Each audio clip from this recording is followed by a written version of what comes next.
വിശ്വസാഹിത്യത്തിലെ മലയാളത്തിൻ്റെ നക്ഷത്രങ്ങളിലൊന്നാണ് പൊലിഞ്ഞുപോയത്. വിശ്വസാഹിത്യം വളരെ കാര്യമായി വളരെ അവഗാഹത്തോടെ മനസ്സിലാക്കുകയും സാഹിത്യത്തിൻ്റെ വഴികളിൽ ഉണ്ടാകുന്ന ഏറ്റവും മൗലികമായ മാറ്റങ്ങളെ സ്വാംശീകരിക്കുകയും തൻ്റെ എഴുത്തിൽ അത്തരം മാറ്റങ്ങൾ മലയാളികൾക്ക് കൂടുതൽ പരിചയപ്പെടുത്തുകയും ചെയ്ത അതുല്യനായ സാഹിത്യകാരനായിരുന്നു ശ്രീ എം ടി വാസുദേവൻ നായർ. വിവിധ തലമുറകളെ എം ടി എഴുത്തിലൂടെ ആവേശം കൊള്ളിച്ചുകൊണ്ടേയിരുന്നു. എം ടി കാലത്തെ അതിജീവിച്ച എഴുത്തുകാരിലൊരാളാണെന്ന് പറയാൻ വേണ്ടി കഴിയും. വ്യത്യസ്ത തലമുറകളിലൂടെ എം ടി സഞ്ചരിച്ചു കൊണ്ടേയിരുന്നു. അദ്ദേഹത്തിൻ്റെ ശക്തമായ രചനകൾ എഴുത്തിനപ്പുറത്ത് വെള്ളിത്തിരയിലേക്കും ശക്തിയോടെ കടന്നു വന്നത് പലതവണ നമ്മൾ കണ്ടു. ചുരുക്കത്തിൽ സാഹിത്യ കലാരംഗത്ത് വലിയ തോതിൽ തൻ്റെ വ്യക്തിമുദ്ര പതിപ്പിച്ച മഹാനായ എഴുത്തുകാരനായിരുന്നു ശ്രീ എം ടി വാസുദേവൻ നായർ.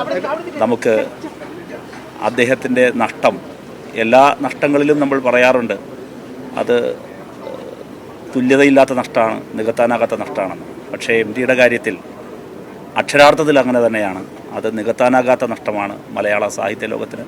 വളരെ പ്രസക്തമായ മറ്റൊരു കാര്യം, മലയാളത്തിലെ സാഹിത്യ ലോകത്തെ മതനിരപേക്ഷ പക്ഷത്തു നിലനിർത്തുന്നതിൽ വർഗീയതയുടെയും വിഭാഗീയ ചിന്തകളുടെയും നിക്ഷിപ്ത രാഷ്ട്രീയ താൽപ്പര്യങ്ങളുടെയും വിഷദംശനമേൽക്കാതെ മലയാള സാഹിത്യ ലോകത്തെ സംരക്ഷിച്ചു നിർത്തുന്നതിൽ എം ടി ചരിത്രപരമായ പങ്ക് വഹിച്ചിട്ടുണ്ട് എന്ന് വളരെ വ്യക്തമാണ്.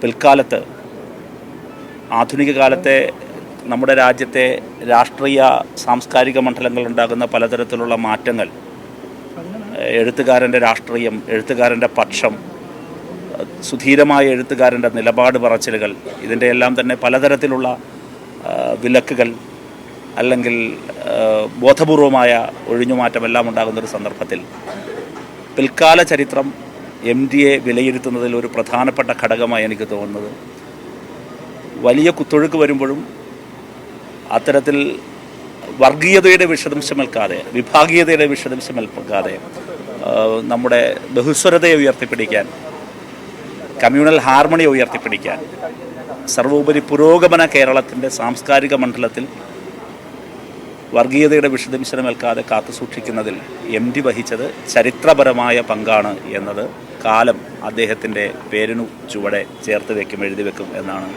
എൻ്റെ അഭിപ്രായം.